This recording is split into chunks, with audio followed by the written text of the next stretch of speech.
We have purchased a red brick home on the central coast of New South Wales, a true ugly duckling.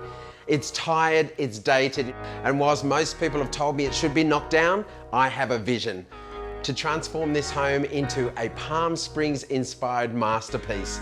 My name is James Treble. I have worked with literally thousands of clients throughout my career, but this time it's personal.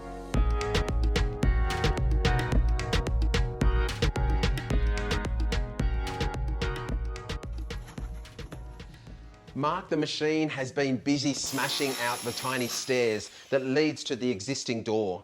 This allows Paul and I to now mark out the location of our brand new entry foyer. The boys have created these black timber boxes to act as a frame for the brand new footings. Once the concrete is poured and set, metal adjustable footings are put in place and then a timber frame on top. On top of that, compressed fibre cement sheeting creates the new landing for our entry foyer. I'm honestly so excited to see this flooring go down. Now we can fully understand how this new space is going to feel. This entry foyer is not only going to transform how you enter the home, but it's going to help me achieve a brand new facade. I'm happy to help now, and I'm grateful for the experience, but I don't think the labour industry's for me personally, but it's been a really good experience and I've learned a lot as well, which I'm grateful for. It's been really good to witness this come to life. I'm seeing bits and pieces of what James wants and what Sandro wants. I'm really excited for the pizza oven. That's something that I've been gunning for. I'll put my own word in every now and then. I'll be like, oh yeah, that sounds cool, or oh, maybe not, but as if they're gonna listen to me if I say, oh, maybe not. So part of the reason I like coming up here a lot and helping with the house is because I like spending that much time with them, They're real. I find them really easy to get along with, and we have a lot of common interests as well. But yeah, when I'm up here with them, it feels like I'm hanging out with mates, which I think is nice. The existing gardens on our home didn't include many plants, but there was certainly a lot of paving and paths. Some of them are pavers and some of them are bricks, and they don't suit the new look that I'm going to create here, that Palm Springs dream that I have. They're in good condition, but they don't actually suit the look that I'm creating. So we're stacking them together. They would cost me money to get rid of them, so we're going to actually advertise them for free on Gumtree. They're going to positively affect someone else's budget and ours, and it's a great tick for sustainability at the same time. So this is all the existing wiring we pulled out, all the old stuff. We're going to take it off to the metal recycler. So the internal component of this cable is copper, and the copper is the bit that gets burnt down and reused. And James will be very happy that we're taking it off site and getting it recycled. Our site is looking like a disaster zone. There are holes for footings and new plumbing. There are piles of soil, piles of metal and bricks waiting to be recycled. There's a lot going on.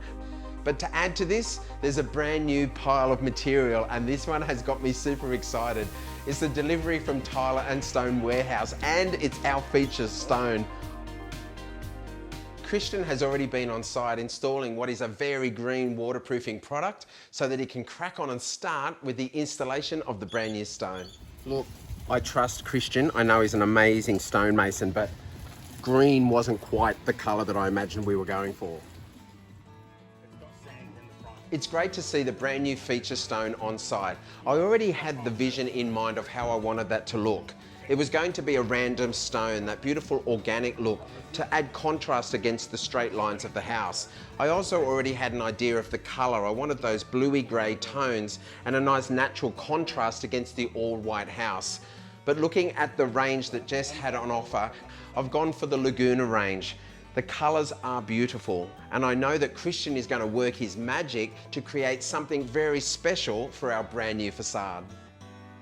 Both Sandro and I are excited, and we can see the quality of what Christian is doing. He's a true artisan as he grabs the different pieces, creates a beautiful balanced look, chips some of the edges and fits them into place to create that masterpiece. Because of their weight and the glues, he can only go about 1 metre high at a time.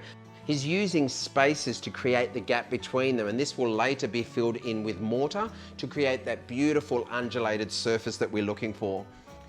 It's a laborious process, it's going to take a bit of time, but this brand new natural stone element on our facade is a complete game changer. Jessica and George from Apollo Kitchens have come on site to look at the location of the new kitchen and our linen and laundry. I'm going to deal with Jessica in about a week's time to confirm our design, but for now, it's about discussing the concept, showing my drawings, and dealing with any concerns they might have. I need to confirm the codes and dimensions of each appliance, as this will in turn affect the layout and placement of my joinery. Once this is all in place, I'm going to confirm this with Jess and the team at Apollo, because when you're designing the perfect dream kitchen, every millimetre counts. I've come to the beautiful showroom of signature appliances here in Willoughby, and why? Because all of the best brands are all in one location. I came in here with an idea of what I wanted. I'm familiar with the brands, but Alexis is so knowledgeable. Where I can, I will always try to have a wall oven. For me, it just makes sense when I'm lifting a heavy roast or something out of the oven to have it at waist height. But I need more bench space, and that's when the oven going underneath, of course, makes sense. I like including two 600 wide ovens. It might sound like a lot, but it allows you cooking flexibility, especially when entertaining. Cooking in one something that's slower, cooking something else that's faster in the other. I'm going with black appliances because I don't want the silver or stainless steel look, because I've gone for a brass feature in the handles, the sink and the tap. The dishwasher in my design is viewed from the dining and the lounge room. A semi-integrated means I've got the panel here with all the push buttons, and that front large panel there will be in joinery, matching the rest of the kitchen colour. The other option is a fully integrated, which means I don't see any buttons or controls, and that way it will blend in completely with the rest of my kitchen joinery. Amazing storage and the beautiful pull-out freezer underneath. I've also got the benefits of the ice maker, which is plumbed at the back, so I'll put a water point, and I've got chilled water. I think this is perfect. Where I can, I like to put the washing machine and dryer next to each other and have that valuable bench space above. Perfect for folding and sorting out all of your clothes. This is a pretty damn good looking washing machine. That's also important for our design because it's actually out on show. We'll be walking past it. It's a great brand, also with great energy efficiency, because that's something we need to be thinking of now in all of our homes for everything we use every day. I think this looks pretty nice. I've selected two different sizes of tiles. My floor tiles, those beautiful terrazzo tiles, are 600 by 600.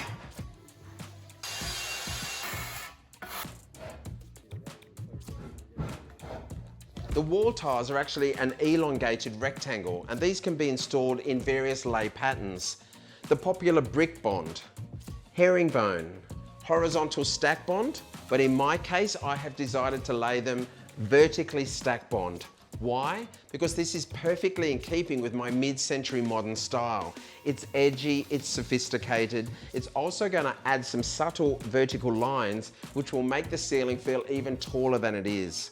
And once grouted, the texture of those white walls will provide an interesting backdrop without competing against the amazing terrazzo floor and ledge. But I've also achieved width. How? Well, the horizontal line of that ledge actually elongates that wall, and I've got the courtyard to look into. By being able to look into that, it makes this room feel larger. This bathroom is going to look outstanding. There's certainly a lot happening on our renovation all at once. Whilst I'm driving kilometres between Sydney and Umina, Sandro is here on site, and I know it's a little bit overwhelming, but I also know he's going to be super excited about the next stage. Stay tuned for the next episode of Jane's Border House as the colour of our red brick ugly duckling begins its dramatic transformation.